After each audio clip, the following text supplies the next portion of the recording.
on my computer. Hello, everyone. Thank you for joining us tonight with our session with Ashley Putlack, how to optimize and maximize your LinkedIn. Let me thank you first for giving us some of your precious time, and I hope you find value after this session and that we would be able to help you with your, I'm sure a lot of you are trying to land that first role, right? Am I correct? Yeah.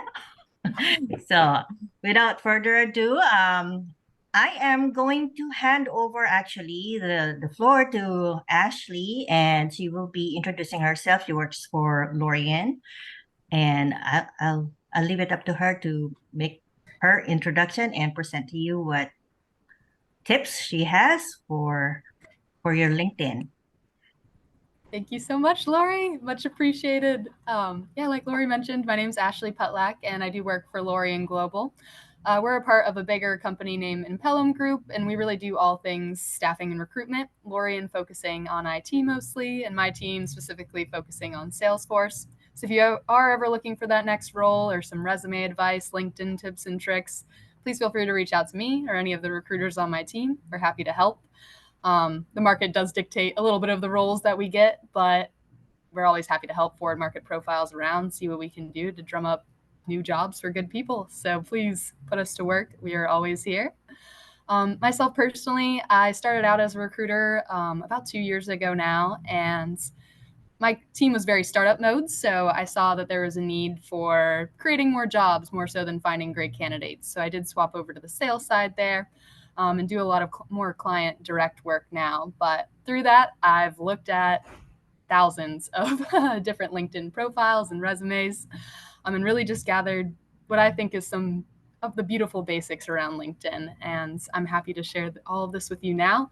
Again, some of it does get pretty basic, so my apologies. Please bear with me. But also, if you have any questions, comments, concerns, please feel free to unmute yourself, ask any questions, type in the chat. I'm happy to be as interactive as you all want to be. And I believe Lori did make a post that there was a raffle around, a free one-on-one LinkedIn review with me directly around your profile. So definitely excited to see who wins that and who I get to meet with a little bit more. But I'm always open to do that. If you don't win the raffle and are very disappointed, please feel free to reach out. We can see what we can do in later weeks. But yeah, the raffle winner will definitely take that first place spot. I guess to dive into things today, we will be talking about how to optimize and maximize your LinkedIn profile. And I am in my office today, so sorry if you hear any background noise. We have a couple people coming back from an early happy hour. But if we're good, I'm going to move along. First of all, this is my Twitter account and my technical title, which is a Salesforce account executive at Lorian Global. Please feel free to connect with me. My LinkedIn will be later on in the presentation. And just to give you a little bit of background around who I am and what these tips and tricks have done for me. When I originally started at Lorian, I was a recent alumni from the University of Florida. I only had 200 LinkedIn connections. I was really right on the edge there, barely anything. And I really got maybe a few dozen views, a handful of likes on my posts, on my pictures, things that I would put on LinkedIn. And I had no real public speaking experience beyond a course in college, literally called Introduction to Public Speaking. So it was a good foundation, but not really indicative of where I've ended up here now. Today, I have been promoted up to an account executive. I'm on the sales side of things now, and I have close to 3,500 LinkedIn connections. I'm about 15 short right now, so I'm not going to claim the full 35, but getting closer every day. Every post that I make does get a few hundred views, a couple dozen likes. And I did have the opportunity to speak actually about this subject material at Dreamforce last year, 2022. And through these opportunities and my LinkedIn presence, I have been able to win business and new clients, which might not be what your goals are here, but it's still a pretty nice feeling. And have to be careful. I'm in my office, but these tips and tricks do get me about one new job offer a week, I would say. I'm very loyal. I love my company and I'm here to stay. But yeah, I think there's something to be said about the safety net of having opportunities coming to you simply by being active on LinkedIn. And I'm going to teach you how. So part one of this presentation will be around optimization, really how to build your car, how to build your LinkedIn profile to make it the best it possibly can be.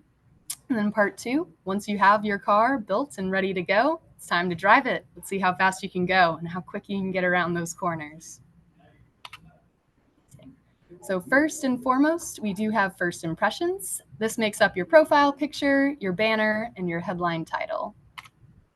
So to really kick it off with your profile picture, these might seem like simple rules, but you would be so surprised by the LinkedIn profile pictures we sometimes come across. So first and foremost, make sure it is a picture of you, or at least one of those really cool new AI auto photos. I've seen a few of those, and those are amazing. I have nothing but good things to say, but make sure it looks realistic if you do go AI. And I've heard some back and forth around this, but I personally like to see it centered. I think it just shows a level of care in your profile picture. But I've also heard that a few profiles were a little too perfect and centered. And this ultimately led to LinkedIn deactivating a couple of profiles that they thought were bots. So be careful. Make sure it's not too perfect, but pretty close is always a good goal. Make sure you have good lighting. There's no shadows on your face blocking your beautiful face. Make sure that it is you and that you're well lit. A neutral background is always best. And if anyone here has any questions on how to make a background to your photo neutral, I can definitely help. Canva has all sorts of resources on how to change that, how to blur it out, how to make it a solid color. You can pick which color, put little frames around it. There's just a plethora of options, and I'm happy to show you how to do any of those things. I'm sorry it's not in here, but yeah, definitely happy to help. And I would say straight on, no head tilting. This goes back to the centered argument of whether or not it makes you look like a bot, but I do feel like it's professional to just face straight on. There we go. And look right at the camera. And here's just a few examples of different profile pictures. I would say the profile picture, none of these are bad. They are all amazing, beautiful ladies that volunteer to share their LinkedIn profiles with me for review. But I would say the one to the far right is the most appropriate for LinkedIn here. She has a great neutral background. The lighting is amazing, and it's really just centered on her. She is the focus, a nice, pleasant smile. The one to the left, the lighting is a little too bright, I would say. It's kind of shadowing her forehead a bit, and it is black and white, which, I mean, dealer's choice. That is totally up to you, but we do have colored photos now, so the time is with us. And the one in the center is amazing. I would just blur out the backgrounds or change it to something solid colored, personally. As for your banner, which is that picture that pops up behind your profile picture at the very top of your LinkedIn profile, first and foremost, please no blank gray headers. You get an opportunity to showcase something about yourself in this space. And every part of your LinkedIn is valuable real estate at the end of the day. It does attract people's eyes. It'll come up later in the presentation, but recruiters tend to look at your profile for about 5 to 8 seconds before making a decision to decide to look further. So you really have a first impression to get someone on the page. So make sure you take every second that you can. Show them something to look at. Fill that space and keep them interested. And this banner can be personal accomplishments, speaking engagements, company branding if you're already working somewhere and you're proud of that, want to make sure you get their colors up on your profile, or just your personality and personal interests. The world is really your oyster here. You can pick just about anything. My personal banner right now is me speaking at Dreamforce. It's still one of the accomplishments I'm most proud of, so keeping it going. And here's just a couple examples. I would say the top one is proof or an example of personality and personal interests. This person might be into architecture. Their career could be in architecture, and this is something that they've built. This was a Salesforce professional, so I'm guessing photography is more of their jam, and they wanted an opportunity to showcase that. And the bottom two show off different Salesforce certifications, the learning journey that these individuals are going on, what they've achieved, and it also provides a space to show what you're working towards achieving. If you're looking to get that next certification, you can say avidly working on the Platform Builder Salesforce certification or things like that. Again, just valuable real estate to use as much as you can. And next up, your headline title. And this can be your job title, but why stop there? You have some yeah, you have some space to really utilize. And yet again, it's time to use it. So you can highlight here what your passion is or what you want to be doing in the future. Keywords really matter, and frequency of keywords matter. So make sure to Salesforce it up, as you'll be at the top of those generated searches. Recruiters like myself and people on my team tend to use search engines like LinkedIn Recruiter, and we do really look by keywords. And this might not always be Salesforce, but if you're looking specifically for Salesforce professionals, that's a great place to put Salesforce as much as you can. The more it's on there, the higher up you'll pop up on these generated search reports. It's just something to keep in mind. And some examples of things to add if you're like, I'm not quite sure what to add to my job title. Team leader, avid speaker, omni-channel nut is one of my personal favorites that I've seen. CRM expert, or connector and networker, which I do have in mind. And I have a couple of formats. Feel free to steal from my profile that show how you can do that in a neat way, where it still pops up next to your name and your profile picture and comments and things like that, but doesn't take up too much space. It still looks neat. And here's just a couple of examples of what you can really do with this title space. I want to highlight Jessica Berryhill, who I did have the pleasure of meeting at Life Sciences Dream-In last month. She was absolutely incredible. And all of these individuals gave me their permission to review their profiles, and they have my utmost gratitude for that. This was for a past presentation, but it's still amazingly relevant. I would say Jessica's is probably my personal favorite. It really shows what she's working on. She's a process enthusiast. She has Salesforce certifications. She's been a part of Talent Stacker, and she already is a Salesforce consultant. Just in that, I've learned so much about her, so much about what she's working towards in the future. She loves process. She might become a business process engineer within the Salesforce ecosystem in the future. Or at least it gives recruiters ideas about what people could be interested moving on. And not to say any of the others are bad. But yeah, you have space to use. Please feel free to use it as much as you possibly can. Like this individual said what their job was and where they work. Great, straight to the point, gets the job done. But yeah, what are they interested in? What do they want to be doing next? What certifications do they have? I mean, you worked so hard for certifications. I feel like, yeah, you should put those absolutely everywhere. I know how much work it is. And yeah, please be proud of that. I don't think I've said it yet, but I will definitely say it repeatedly throughout the presentation. I know we love to be humble, but sometimes we have to brag a little bit. We have to showcase what we're good at and what we have accomplished. I know people like to say, we did this, or as a team, we achieved this. Like, what did you do? What did you build? I know you got in the weeds. I know you did something all on your own. And please, yeah, just feel free to highlight that bravely and boldly because you deserve it. So now that we've gotten through first impressions, I'm going to dive a little bit into search optimization. And this is really around your about section, experience, and skills. So your about section gives you an opportunity to really paint a full picture of yourself. Ooh, sorry.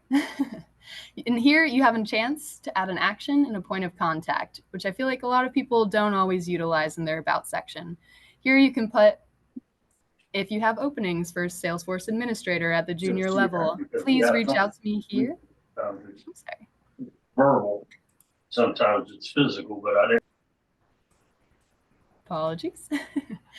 But yeah, here you can add an action and a point of contact. And I think that just gives you a lot of flexibility to tell people what you want when they're trying to connect with you. Tell people when they come to your profile, this is what you're looking to achieve with new connections.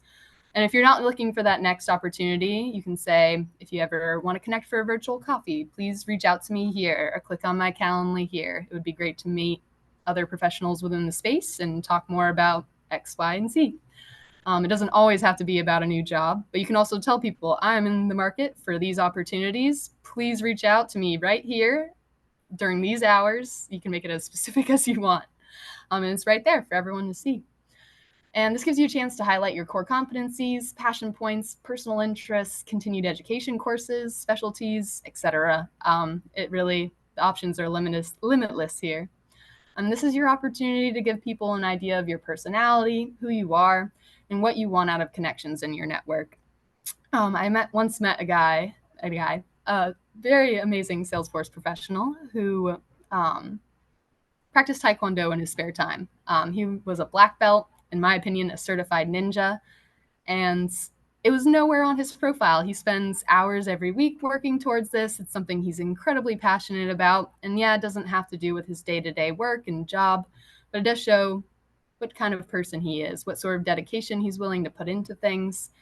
And yeah, just how amazing he is at the end of the day. That's such an incredible accomplishment. And since I advised him at one point to add that to his About section, see what new connections come in that are other Taekwondo fans within the Salesforce ecosystem. And he's actually found a couple within his area.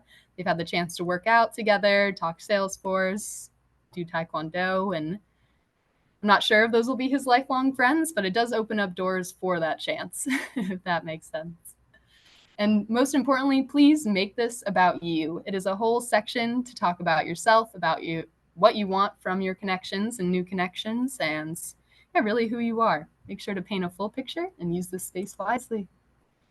And here's just an example of different lengths of About sections. Again, I'm not saying one is better than the other, but I think the first one, this individual has taken more opportunity to share who they are, what they've achieved, and what they're looking for, and what they enjoy in life. They enjoy reading and learning new things.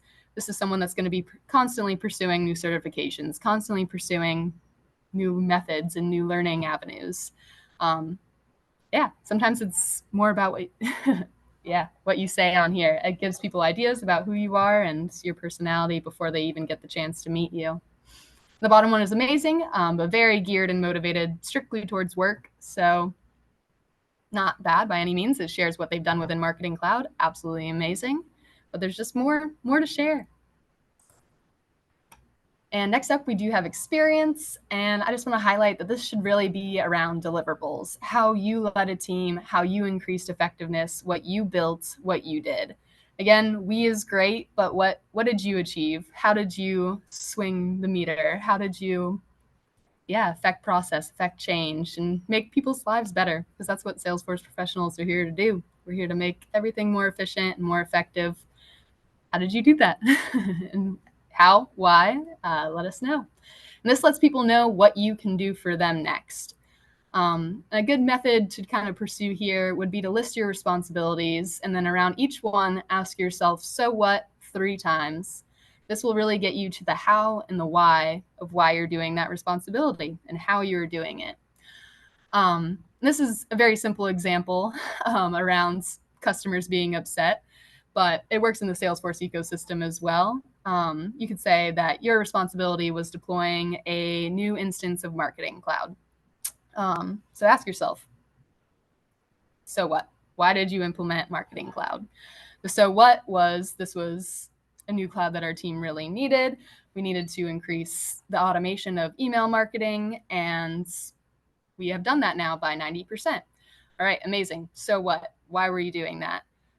So what is in increasing our email automation? We've also increased sales by 20%. This was an area, we've increased sales by 20%. So what? This was within an area that we previously weren't able to reach. The consistency and automation of this has let us find new clients, and the time it's freed up has allowed us to also pursue new clients.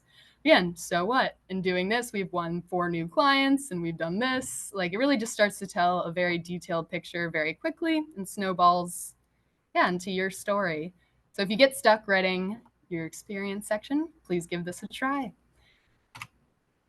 Here's a couple examples of different experience sections, and it's really all the space that you have to share about what you've been doing. And I would advocate even for this example that does have more details, including a link to a Wave transformation project that they were part of building. I like that they had a full-time parenting break. But this is also an opportunity for all those parents that had taken breaks to highlight what you achieved in that time. I did see someone jokingly once put that they were a chauffeur, they were a banker, they were all sorts of things as it related to being a parent and everything that they did for their children in their full-time parenting break. A full-time chef was another example. I'm not saying you have to do that, but it was a joke that really caught my eye. And it's not a joke. You really do all those things. You're taking care of many other humans, and it's an accomplishment. and it shows transferable skills. So I would advise including a little bit more there. And the individual to the right does have all their companies that they work for, but really no details beyond their job title. Again, it's another chance for you to really highlight into that.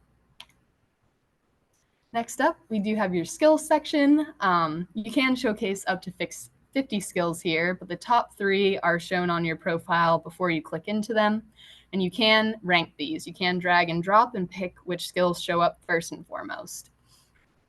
Colleagues and individuals that are highly skilled in the same skill that you put on your profile will show up immediately in pictures. So when you look at a skill, say endorsed by 7 colleagues and 9 individuals that are also highly skilled at networking or whatever said skill is. So get endorsements and don't be afraid to ask. Do an endorsement for an endorsement. If someone worked on a project and you were really impressed with them, go and see what skills they have listed and which ones that they highlighted to you when you were working together. It's an easy way to get a couple back and to make someone's day a bit brighter. And there's power in numbers. More endorsements, the more outward legitimacy you do have to recruiters that that's a skill that you legitimately have.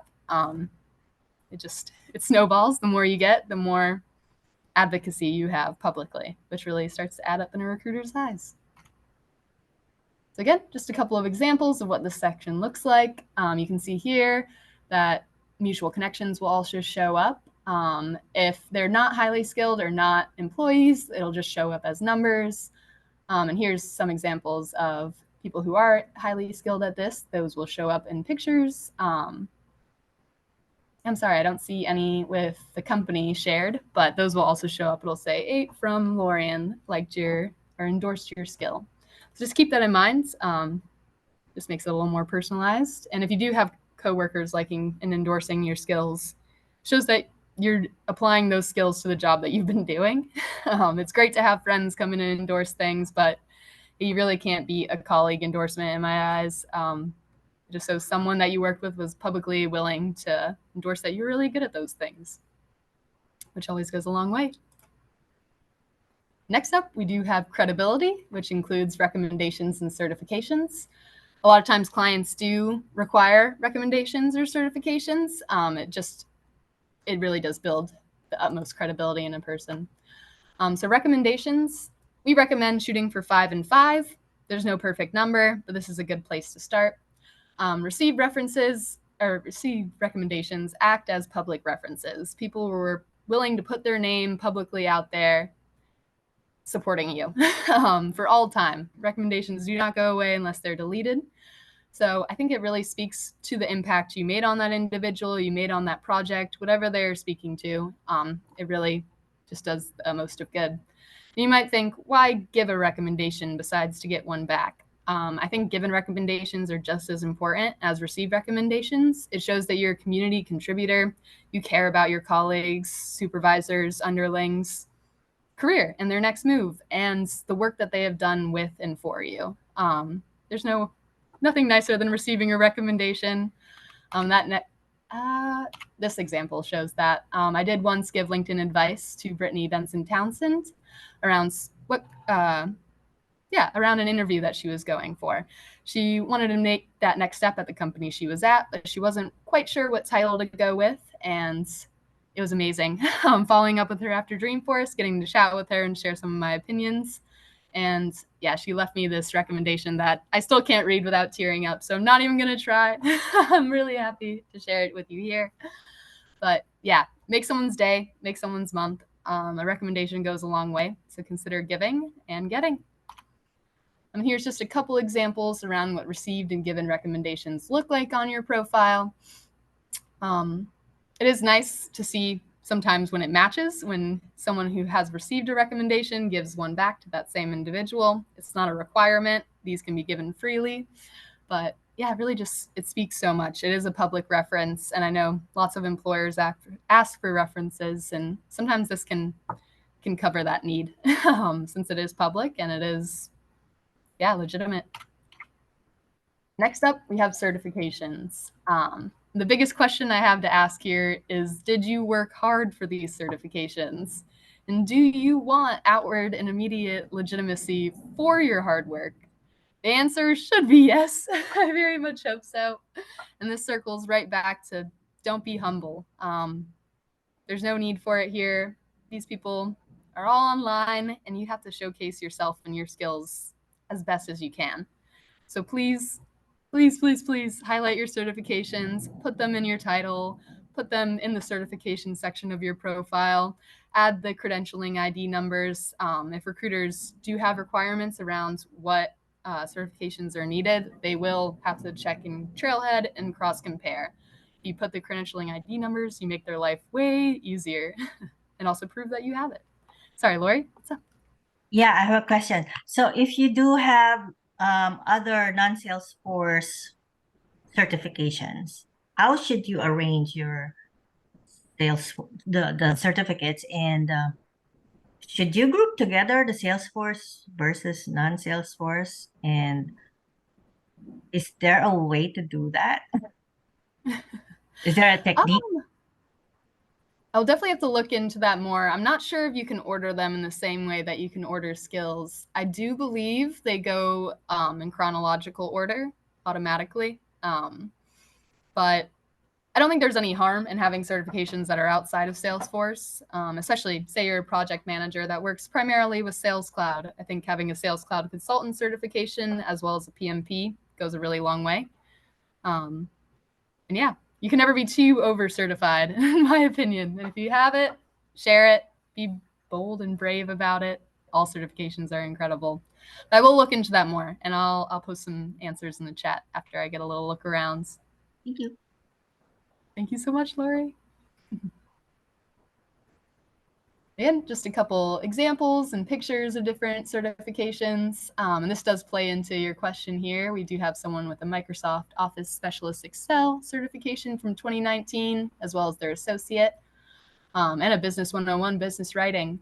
Honestly, this person is a business analyst. Having this Business 101 business writing is an amazing certification to have. I think recruiters can kind of see beyond the fact it's not a Salesforce certification, again, into transferable skills. So just making sure you highlight every skill that you have. But to your point, you want to make sure the Salesforce certifications are up there. So if you can't order them, make sure to say 8 times Salesforce certified in your title. That will catch a recruiter's eye, send them straight to your certification section, and they will open that up to see what 8 you have. I can absolutely promise that.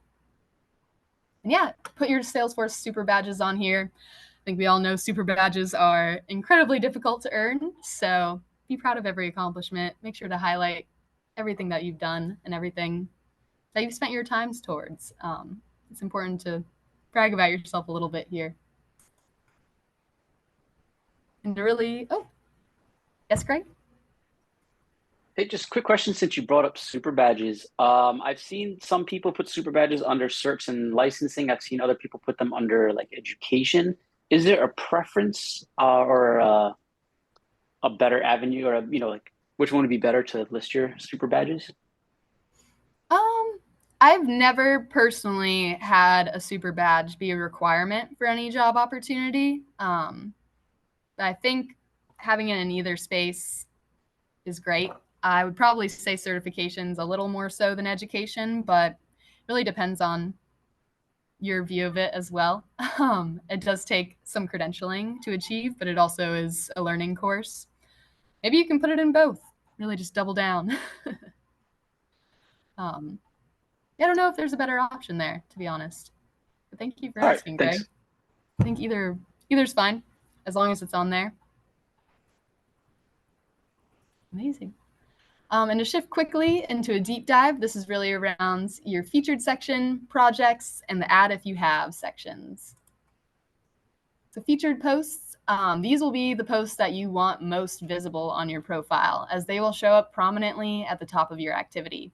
This will showcase skills and expertise that are not evident on your resume.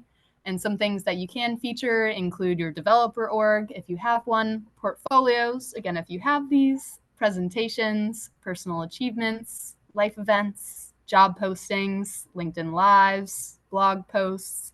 It can really be anything, but it should be the things that you're most proud of. And those that post on LinkedIn, I'm sure you know, it's quite a bit of work. So again, be proud of the things that really take off. posts that you're really proud of, make sure to highlight those. It does show 3 featured posts at top, but you can put up to 8 now, I believe. There's a bit more flexibility. Again, you just have to click into it like the other sections. I'm going to show you a picture of what this featured section looks like. This would be immediately under your title section at the top of your activity. And this one's actually what mine used to look like a couple months back. I've kind of swapped it around now, but I did have my Dreamforce presentation posted there. I do lead up some of our equity, diversity, and inclusion efforts here at Lorien. So I just made an announcement post about that inclusion and how I was taking over a couple of our branches there. And I hosted a walk called NAMI Walks last year. It's actually coming around again this year. So I need to have another NAMI Walks post featured here shortly, but yeah, just make sure it's what you're most proud of, the things that you want other people to see, take part in, and interact with the most. And next up, we have projects. This feature you have to add on your LinkedIn profile to see. It is not automatically there. It is something you have to add through the settings. And I can record myself doing that and post it into Healthcare Heroes in a little bit. So if there's any questions around it, I'm definitely happy to help.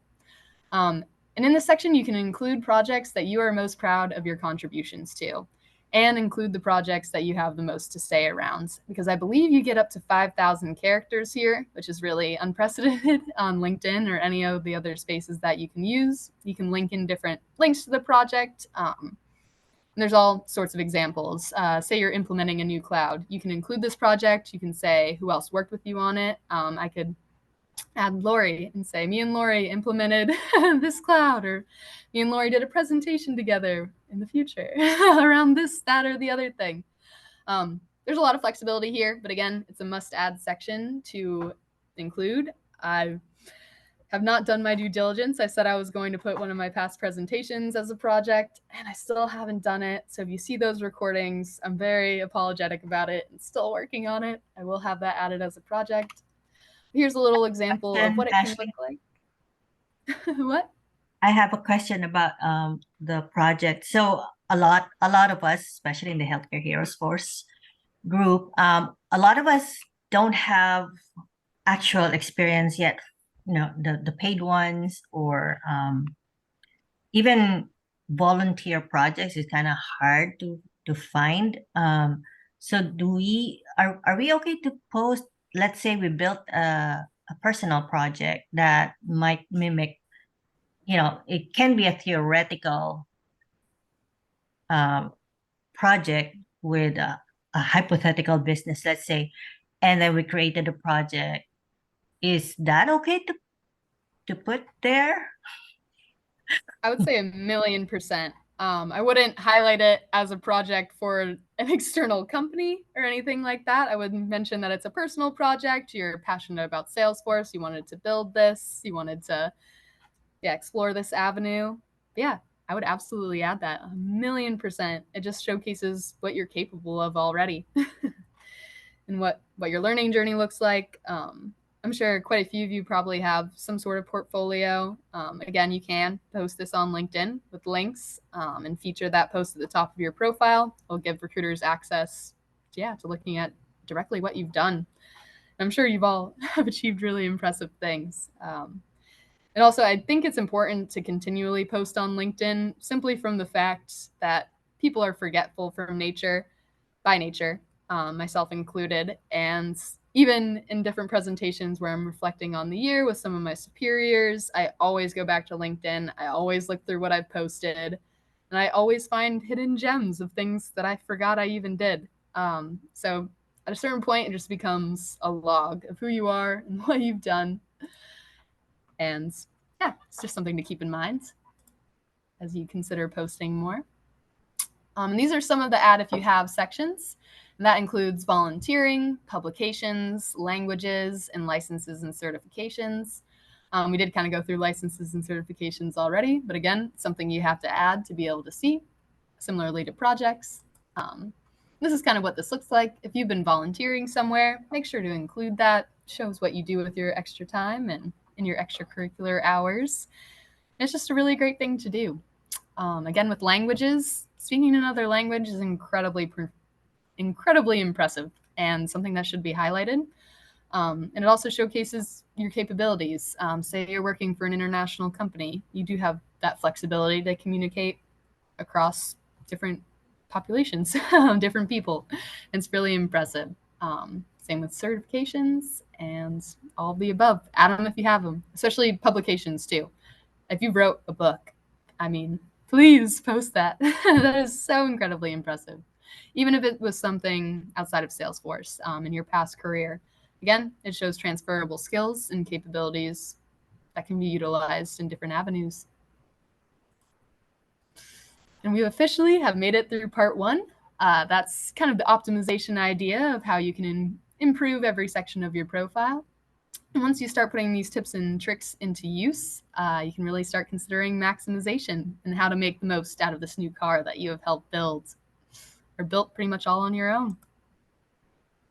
This starts with activity. I think it can seem kind of daunting to be so active on LinkedIn at first. So I like to recommend keeping it simple. Start at 10 to 15 minutes a day or 1 hour a week that you consider investing more time and actively looking through LinkedIn.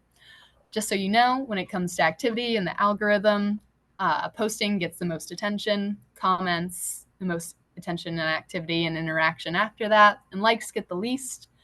So just something to keep in mind.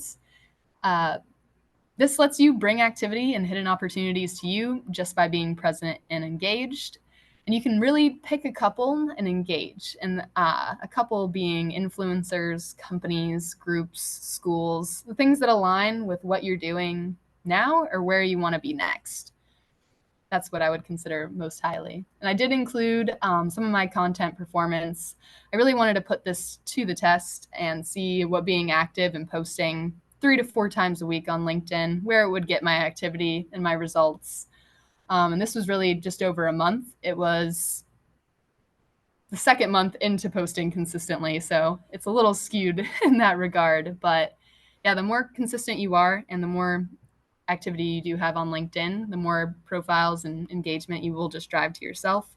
This was after posting 3 times a week for about 8 weeks, and it already rose to 53,000 impressions. That's 53,000 different people that are coming and looking at my profile just because I'm sharing about things I'm already looking at, things that I'm already interested in. If I would learn something new about Salesforce, I would post about that.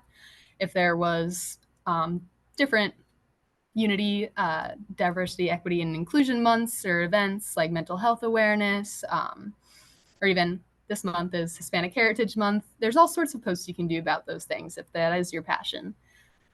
Different events that you go to, all of the above. There's lots of things to post about. And if that's not your jam, please consider commenting on different company profiles, postings of the companies that you would like to join. Say that your dream has always been to work for CVS. Follow CVS, interact with some of their posts, comment on there with things you find interesting, find and engage with a couple of their leaders, comment on their posts, like their posts, just kind of build your face and name and title into their daily life until it seems more normal than it did originally. I'm sorry, yes, Shia? Hi, Ashley. So, can you just engagements, is that like liking, commenting on Yes. your posts? So how is that different from impressions? Yeah, so engagements is someone actually interacting with your posts, leaving a comment, liking it. That's pretty much the 2 options. Impressions is how many people see your post as they go through LinkedIn. They're not engaging with it necessarily. There's a bit of crossover, 621 people to be exact. But that is, who's viewing your profile, who's viewing that post, how many times that post is popping up on other people's feeds. And does being more active on LinkedIn increase how much you're, oh, okay. Thank Astronomically. you. I would say I've been a little inactive here, posting maybe 3 to 4 times a month now. I would say my impressions are closer to 10,000 right now. So this was about 8 weeks of activity to get up to 53. It has gotten as high as 100,000 in a month. That was right after Dreamforce last year, but I got kind of busy don't fall off. But if you're actively looking for your next opportunity, consider sharing about your Salesforce learning journey. Make it a personal blog. Share what you're going through, what your struggles are. Find others that can commiserate. Don't be, it is still a professional site, so don't say like, today I sat in my pajamas eating ice cream crying for 8 hours. There's nothing wrong with that, but make sure to keep it mildly professional as you are still ultimately Thank you. looking for a job here. So thank you, Shia. Nice to hear from you. Nice to see you again. No. Met Shia at Life Sciences Dreamin'. Also, pro tip, go to as many conferences as you can. You're going to meet incredible people and make memories that last a lifetime.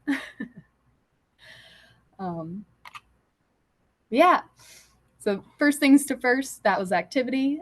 Now it's time to consider what you want your LinkedIn strategy to be. Now that you've optimized your profile, it's time to maximize your profile's presence. You should think about what you want both now and next when doing this, and also where you want to be in 6 to 12 months and who you want to be connected with. I think a lot of people have heard that you're an average of your 5 closest friends. You're also an average of your 5 closest network individuals, the 5 people that you actively most network with. So just bear that in mind. See what kind of activity you want to be engaged on, what kind of things you want to be learning over the next 6 to 12 months, who you want to be connected with, who you want your peers to be. That all just kind of plays into your LinkedIn strategy as you develop that, and really helps you target everything on your profile to achieve that. Hi, Jane. So first of all, curate your feed. This can be done time efficiently and with ease when you really carefully consider the core companies, thought leaders, and groups that align with your current role and your desired next career move. And if you're looking for that next career move right now, that's perfectly okay. Still great things to consider. What core companies would you consider working for? What thought leaders are you really inspired by and would you hope to grow to be like? And what groups will help you get there? Who will be your peers that will support you, engage with you, and really push you to that next level that you're looking to get to? Next up, we have the notification bell. This bell is on every single profile for every person, every group, every company, and it is up on the right-hand corner of your profile. You can ring the bell or click it on the profiles of hiring managers, people in roles that are of interest to you, different recruiters, and thought leaders. The list really goes on. But these would be some good people to start off with to make sure that you see every single post that they have. You'll be alerted when they post. You can engage with it quickly. When you do engage with it quickly, the people that are posting will become familiar with your name, your face, and your headline title. That's why it is good to kind of curate that title a little bit too. Say what you're looking for next. What are some of your capabilities beyond your current job title or aspirational job title? You will be notified when these individuals post, and you'll have an opportunity to engage as soon as they do post or as soon as you see that alert notification. And over time, you'll really start to benefit from the know, like, and trust results of this. The more familiarized these individuals get with you, the more they realize you are a real person that just shares genuine, similar interests, the more likely they're going to be to start engaging more, chatting with you more, maybe, sharing more. If they are a hiring manager or if they're a thought leaders love to share their thoughts. That's why they're thought leaders. So feel free to reach out, ask if they have any time to share how they got to where they are or how they have achieved what they've achieved. Another thing to consider is having 3 to 5 themes on your profile. This could be expertise, skills, uniqueness, values, contributions. Themes can include like Salesforce as a whole, maybe environmentalism. The list goes on and on. It is good to try to pick 3 to 5 so your profile isn't all over the place. I know a lot of you are involved with healthcare, hence healthcare heroes. So that can totally be a theme, posting about different healthcare events that you see. I know for a while, sustainability was one of mine, as well as, I'm blanking. I'm so sorry. But having 3 to 5 themes that you're really targetedly posting about, things that people will see a theme in your different posting activities, where it's not just kind of a hodgepodge of different ideas. It's got direction, and it is all within one kind of lane that people can follow along with. You can deliberately share, post, engage, and associate with the people, companies, groups, and discussions that do align with these 3 to 5 themes. So, yep, Salesforce is always a good one. If you're into the environment, like myself, sustainability is a good second. I know healthcare is a good third. At one point, I was posting quite a bit about adoption and foster care. That was the word that I was blanking on earlier. Different opportunities to get engaged in this and why it makes a difference. It just kind of builds a picture of who you are, what you're interested in, without being too much and all over the place and such. So you can go up to 5, you can have more, these can change, but try to make sure that there's a theme to your profile that helps develop your personal brand. I think this is just important to mention. When you're on LinkedIn, make sure that you're providing value and contributing positively to your network. I know a lot of things these days can seem like take. I think it's good to reflect on where you can give. At the end of the day, that is what posting is. But you can provide resources to others that you find. You can make introductions to different people in your network that you think would benefit with interacting. You can share solutions, you can share ideas, and you can share knowledge. And that's really what we have technology for at the end of the day. It's good to, connect and make sure that everyone, is sharing what they know best with one another so we all can know it better. And this was a quote from Vala Afshar. He's a chief digital evangelist at Salesforce, or was when he presented at Texas Streaming last year in 2022. And in his keynote speech, he did say, everyone you meet will be smarter than you in something. And I think that's just such a valuable opinion to take in life. And when you interact with different people, sometimes you might start a conversation and think, well, what is this really going to get me? And I think that perspective gets very toxic and dangerous. And it's time to meet people and see, what can I learn from you? What do you know better than me? And what can I share with you on the flip side of that? So just realize that every network connection and every person that you meet at conferences and at these different Salesforce events, they will be able to teach you something at the end of the day. And it's really your job to see what you can learn from them. And that is the beauty of a network. We're getting to the tail end of things here. So these are kind of my 3 easy steps to success. Not that success is ever easy, but you can find people, engage, and then connect. Put yourself out there into the Salesforce ecosystem. There's all sorts of user groups, conferences, virtual office hours, or the ecosystems that you want to be a part of. If you're thinking about Salesforce, but just kind of Salesforce adjacent at this time, there are other ecosystems. Other groups have similar user groups and connective communities that Salesforce has. So just bear that in mind. You don't have to pigeonhole yourself here unless this is your passion. And I completely support Salesforce. All the way, love Salesforce.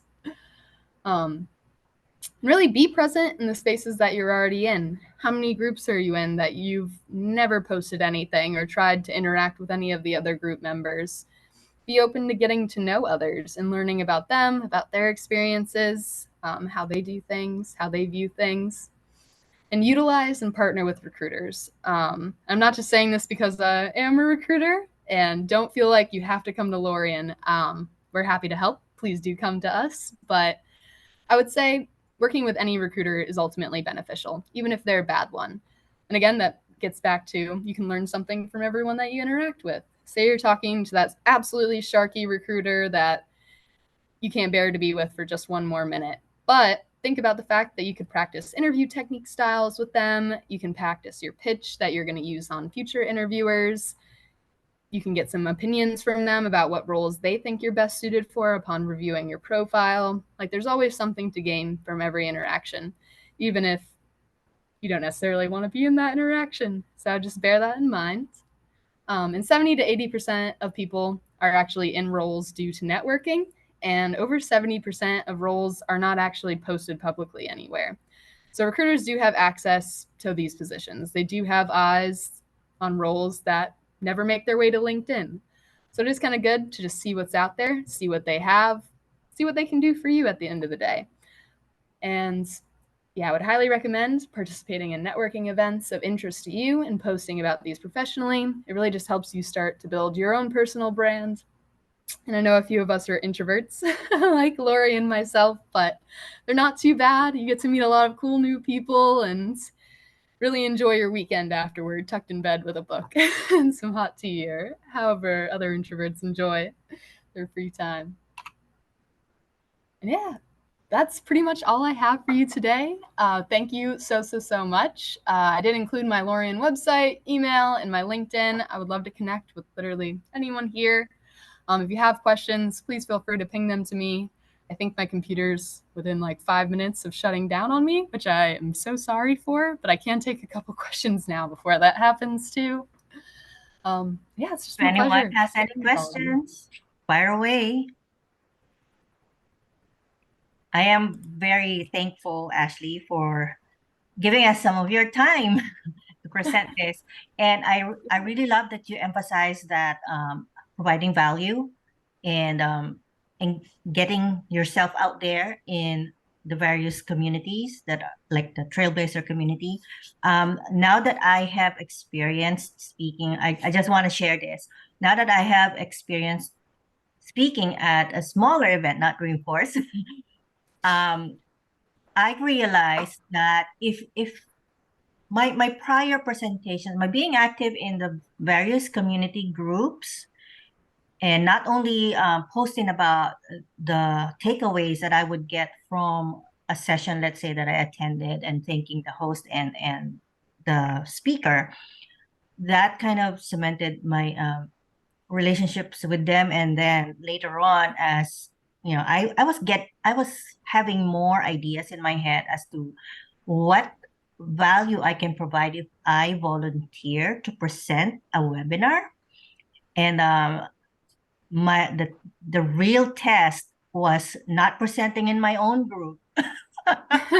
you know so I was able to present in one of the community groups by it was a Zimbabwe wit community, another community that was led by Buyan, who is a technical architect.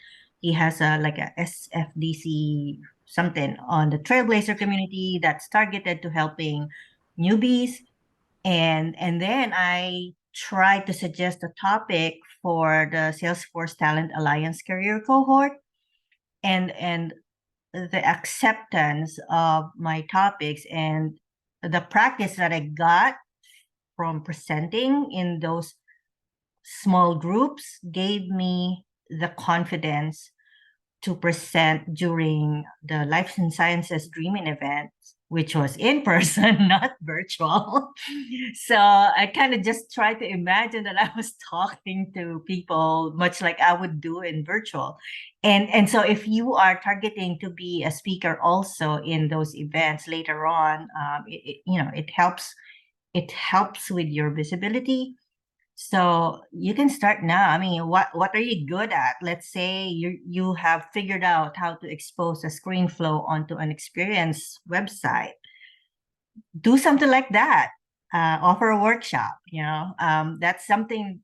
There was a Life and Sciences Dreaming presenter that did something like creating screen flow, and to be honest, I was expecting something more complicated, but I was like, oh, so even something as simple as this would count. So do something like that, especially if you're still new, just to help you get exposure, I think, and have practice in the smaller community groups. And yes, I thank feel you like to people who are putting their LinkedIn profile links. Great job networking. Yes, Ashley. yeah, I was just gonna say, I feel like a lot of people are scared of public speaking, and that includes myself. It's it's a freaky thing. I think what always helps me to think about is that someone has to do it. Like, people are here to listen to presenters.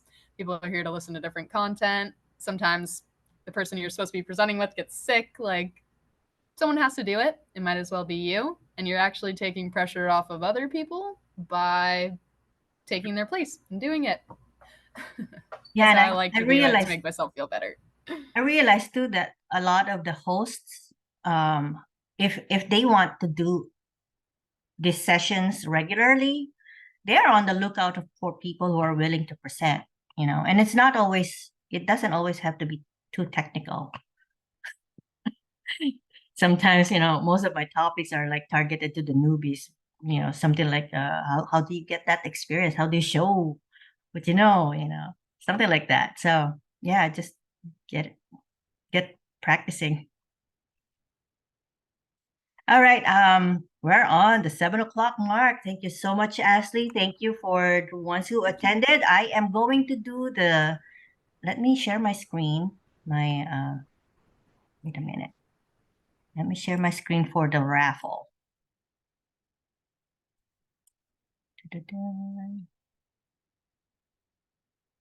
All right. Awesome. So we have, oops.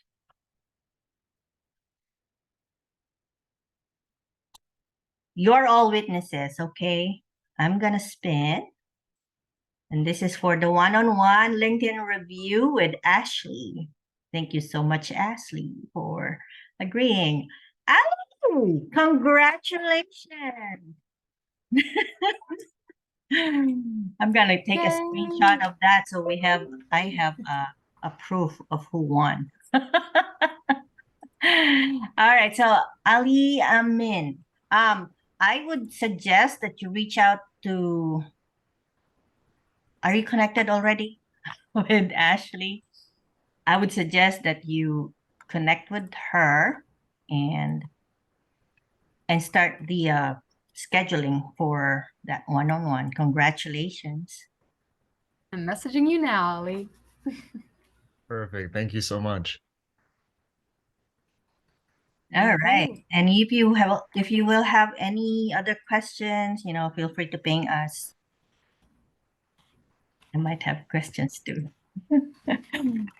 Thank you so much for the great session. Thank you for attending. Thank you, Ashley. Thank you all. And have a good Thank you, Lori. night. Congratulations again, Ali. Goodbye. Bye. Thank you all. Bye.